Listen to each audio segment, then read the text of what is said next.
My name is Mara and I'm living on a 15-acre property with my family, Ralph and my two daughters, Alia and Artemisia, just outside of the gorgeous little town of Daylesford.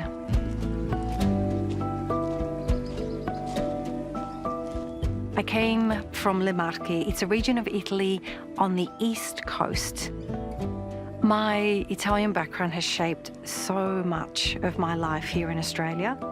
It influences how I welcome people into my life, the kind of food I cook, how important food is in everything I do.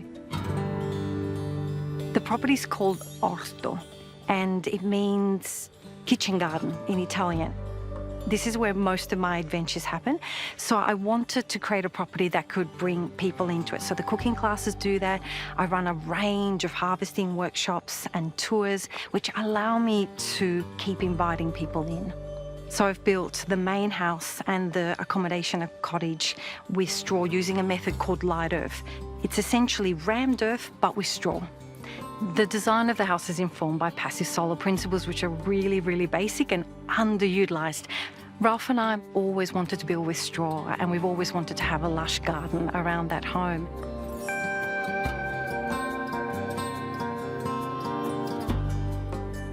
Come, I want to show you my garden. I really love mixing edible greens with edible flowers, so I tend to mix things like sunflowers and cornflowers with kale, brassicas, and Asian greens in this garden. Mixing it up means I don't have to have a rotation system. I can make sure that as long as there is a really good mix of plants, everything supports each other and I don't get pest issues. I add a lot of compost to this garden as well, either in the form of a green manure or in the form of compost that I bring in.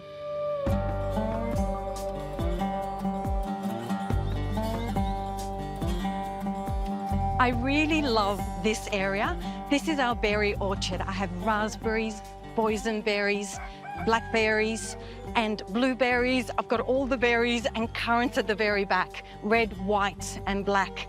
At this time of the year, I can thrive to my heart's content. My freezer is already packed with a lot of berries, but there's plenty more to share. And then this gorgeous feijoa hedge. The flowers are edible, the petals are extremely sweet. So these here are like lollies.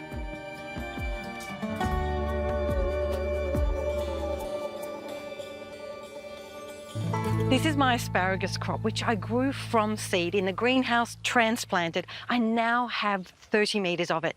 This one is about to go to seed, but I still have some that I can harvest.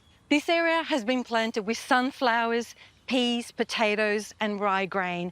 The sunflowers are a gift to give away, the potatoes for eating, the peas for eating, the rye grain for milling.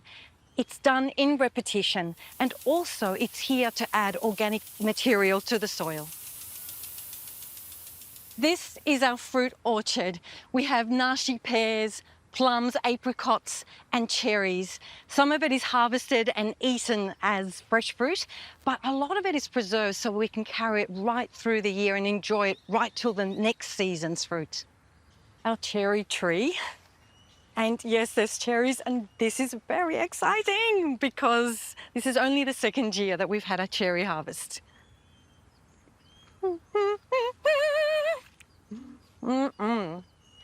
I've been teaching myself how to grow ever since I left home, watching my own parents grow vegetables in their garden, but then through magazines and friends and mentors and courses, short courses, there have been so many ways of learning, incrementally learning through every rental property that I've ever had in Melbourne. It was growing something on the nature strip or on that tiny little bit of dirt that you're allowed to cultivate in your backyard of a rental house.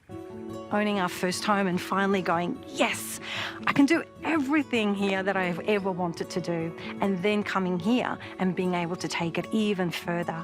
I love this garden and being able to have all this green oasis around me. This is our wetland, an important habitat area for visiting birds, frogs, dragonflies.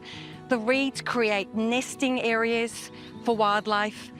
It is deliberately designed not to be a dam. A dam is typically very steep.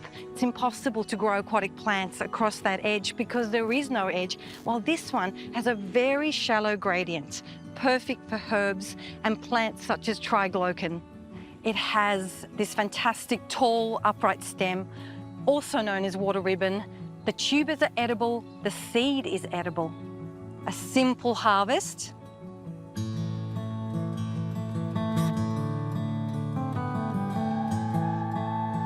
This is our bee garden, a herbaceous perennial garden designed to provide food for bees, predominantly butterflies. There's salvias, verbenas, curry plant flowers, lots of yarrow. I also use it as a garden to harvest flowers for our reef-making classes. The POA adds structure all year round. It's one of my favourite areas on this property.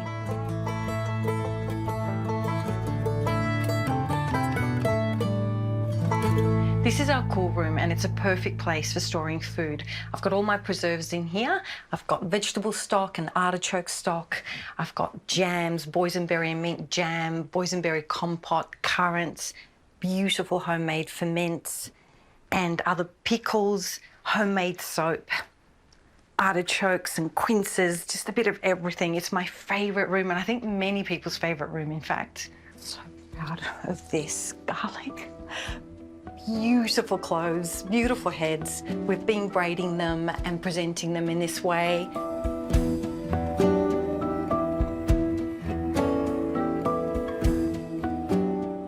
I think there is a strong element of homesteading. I'm really living the life of someone who loves being at home.